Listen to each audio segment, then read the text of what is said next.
नमस्कार साथियों, आज हम हैं कृष्णा होम्यो केयर के संस्थापक अनिल कुमार यादव जी के साथ। और हम घूम रहे हैं, चारों तरफ घूम रहे हैं, गांव गांव में घूम रहे हैं और लोगों से बातचीत कर रहे हैं। बातचीत करने का जो मेन पर्पस है कि देश में हो जाति जनगणना, इस संवाद को गांव गांव तक लेके जा रहे हैं। इसी क्रम में हम आज मुलाकात हुई है। अनिल कुमार यादव जी से बात करेंगे कि जाति जनगणना की क्या अहमियत है, क्यों देश में हो जाति जनगणना का नारा लग रहा है।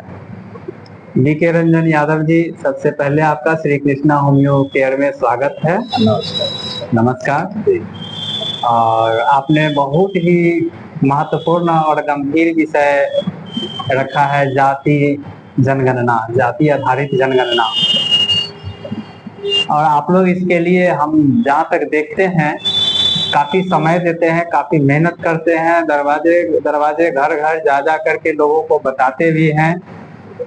जाति जनगणना के पुरोधा प्रथम व्यक्ति श्री राजनारायण यादव जी, और आप और भी बहुत सारे आपके साथी लोग हैं, हरिश्चंद्र जी लोग हैं। हम तो आप लोगों के समय बहुत कम समय दे पाते हैं, नहीं भी दे पाते हैं, लेकिन आप लोग लगातार लगे रहते हैं।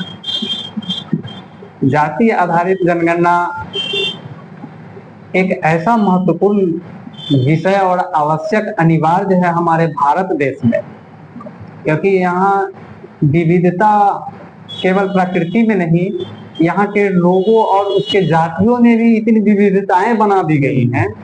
और इतना जो है, काफी लोग पिछड़ गए, कुछ समाज के लोग, कुछ वंचित रह गए जाति के लोग। अब उनको आगे लाने के लिए जब योजना बनाने की जरूरत होती है, तो उस समय एक आंकड़ा की जरूरत होती है कि जिस समाज के लोग मार्क्स लेवल पर पीछे छूट गए, शिक्षा से दूर रह गए, व्यवस्था से दूर रह गए, जिनका दैनिक हालत ठीक नहीं है, जीवन स्तर गिरा हुआ है, ज्ञान नहीं है खाने पीने का कि क्या खाना है और क्या नहीं खाना है, वैसे लोगों को मानसिक रूप से, शैक्षणिक रूप से हर स्तर पर उठाने के लिए जब योजना बनाने की जरूरत पड़ती है, तो वहां पर डाटा की जरूरत पड़ती है, जो डाटा सरकार के पास नहीं होती है, और जिसके कारण वह सही योजना नहीं बना पाती है। तो आप देख रहे हैं अनिल यादव जी कितने प्रखर समझ रखते हैं इस जाति जनगणना के संदर्भ में। लोग कहते हैं कि जाति जनगणना से जातिवाद बढ़ेगा, लेकिन वास्तविक बात तो यह है कि मामला आंकड़े का है। सुप्रीम कोर्ट में जैसे ही कोई मामला लेकर जाते हैं रिजर्वेशन की पॉलिसी को लेकर के, या तमाम तरह के पिछड़ों वंचित वर्गों के विकास के लिए, तो वहां आंकड़ा उपलब्ध नहीं होने के कारण जो मिलना चाहिए डेवलपमेंट के लिए, जो बात होनी चाहिए, वो पर नहीं हो पाता है। तो सही रूप से आंकड़ा आना स्पष्ट है, और ये इसका जो रास्ता है वो जाति जनगणना से ही। बहुत ही महत्वपूर्ण विषय आप उठाए हैं यादव जी। डीके रंजन यादव जी, आपको एक चीज हम बताना चाहेंगे कि जाति आधारित जनगणना से किसी भी तरह का जातीय विभेद पैदा नहीं होगा, या जातीय हिंसा की बात नहीं होगी, कहीं भी नहीं होगी। इसलिए नहीं होगी कि इसका बहुत सारे उदाहरण हैं। हमारे पूरे भारत में 6000 से ऊपर जातियां हैं, और हर जाति को, लोग को एक्यूरेट आंकड़ा नहीं है, ज्ञान नहीं है। सरकार को दिक्कत होती है डाटा के लिए, लेकिन अनुमानित तौर पर सबको मालूम है कि हमारी जनसंख्या क्या है। वह कहाँ किसी को कोई दिक्कत कर रहा है। तो इस तरह से, इस तरह की जो अफवाह फैलाई जाती है। अच्छा, कौन लोग हैं जो इस तरह की जाति जनगणना से जातिवाद बढ़ जाएगा, बहुत तरह की दिक्कतें आ जाएंगी? कौन से लोग हैं जो इस तरह का जो र्यूमर बनाते हैं, और वो र्यूमर बनाने का मुख्य वजह क्या है?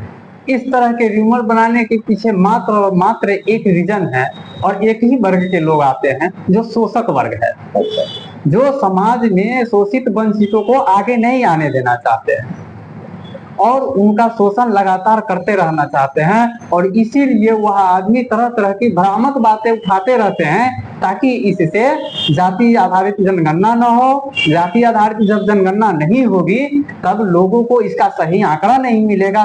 माने जिसको मिलनी चाहिए, जिसकी जितनी संख्या भारी उसकी उतनी हिस्सेदारी, भागीदारी या भागीदारी।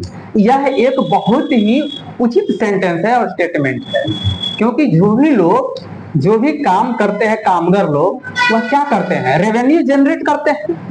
तो मान लिया जाए कि एक किसी भी समुदाय को ले लिया जाए, एससी समुदाय के ले लिया जाए, अगर उसका 17% जनसंख्या है, तो वह 70% लोग इस देश के लिए काम कर रहा है, इस देश के लिए अन्न उगा रहा है, इस देश के लिए सब्जी उगा रहा है, इस देश के लिए फल उगा रहा है, इस देश के लिए गटर में उतर रहा है या कोई काम कर रहा है, तो वहाँ आदमी इस देश का रेवेन्यू जनरेट कर रहा है। उस रेवेन्यू जनरेट से सरकार का जीडीपी बन रहा है। तो इस 17% लोगों को उसका 17% रिप्रेजेंटेशन क्यों नहीं मिलना चाहिए? बिल्कुल। मान लिया जाए हम दूसरे को नहीं कहते हैं, हम यादव है और हमारी जनसंख्या लगभग 15% है, तो हमें दूसरे जो 17% है उसका हम क्यों खाएं और हमको किसी का क्यों छोड़ देना चाहिए? हमको 15% ही चाहिए। आप सुने होइएगा उत्तर प्रदेश में एक नारा लगा था कि यादवों ने सबका हिस्सा खा लिया। ये तो इतना भ्रामक बात था और भयावह बात था जिसकी आज तक जांच नहीं हुई, जबकि इसके लिए भी गवर्नमेंट को चाहिए, सुप्रीम कोर्ट को चाहिए कि इस तरह के भ्रामक बात फैलाने वाले लोगों पर जांच करा करके और उस पर उचित दंडात्मक कार्रवाई की जानी चाहिए। इसका सही निष्कर्ष तो तब न निकलेगा जब जाति जनगणना होगी। सही निष्कर्ष लोगों ने यादवों के ऊपर जो आरोप लगाया कि उसने सबका हिस्सा खा गया, तो जब जाति जनगणना होगी तो इसमें पता चलेगा ना कि किसने कितना हक किसका खा गया, किसने कितना हक खाया, किसने किसका हक खा गया, तभी पता चलेगा। बिल्कुल सही कहना है। ये तो थर्मामीटर है, एक तरह से बुखार जैसे जांचते हैं, एक्सरे है जिस तरह से हड्डियों के अंदर में, शरीर के अंदर में कौन सी रोग लगा है उसकी जांचते हैं, एमआरआई की तरह जो है हम लोग जांचते हैं, उसी तरह से इस समाज और इस देश के लोगों जो लोग रह रहे हैं उसकी स्थिति क्या है यह जांचने के लिए यह एक तरह से जो है जांच है। हाँ, तो यूपी की जो बात आप किया है तो उसका एक जो है हम न्यूज भी देखे हैं 2-3 दिन पहले सोशल मीडिया पर, तो उसमें ये कहा गया था कि 80 एसडीएम में 56 एसडीएम केवल यादव है। उसमें लिख दिया गया था यादव आयोग। हाँ, वो 56 एसडीएम को, लेकिन उसको आज तक कोई साबित नहीं कर पाया, कोई दिखा नहीं पाया। वह एक अफवाह था, क्योंकि उसको बार बार चुनौती दी जा रही है, सड़क से लेकर संसद तक। वहां विपक्ष के नेता अखिलेश प्रसाद यादव जी भी इस बात को चुनौती दी है कि साबित कीजिए, लेकिन किसी ने साबित नहीं किया। लेकिन आज एक एसटीएफ जो चल रहा है, स्पेशल ठाकुर फोर्स यूपी में, अच्छा, तो उसका एक जो है लिखित आंकड़ा दिया गया है कि उसमें प्योर जातिवाद किया गया है। और वो जो समाज कर रहे हैं अग्नि श्रेणी के लोग, जो शोषक लोग रहे हैं शुरू से, और उन्हें समय दिया इसके लिए धन्यवाद। थैंक यू भी किरंजन यादव जी, आपको भी धन्यवाद कि आप यहाँ तक आए, श्री कृष्णा होमियो केयर तक। आप देख रहे थे कि जाति जनगणना के मुद्दों पर अनिल जी से हमारी बात हो रही थी। कृष्णा होमियो केयर के ऑनर है। आप जहां भी इस वीडियो को देख रहे हैं, इस वीडियो को लाइक करिए, सब्सक्राइब करिए, बेल आइकॉन की घंटी बजाइए और ज्यादा से ज्यादा लोगों तक इस रीच को पहुंचाइए। यही हम आपसे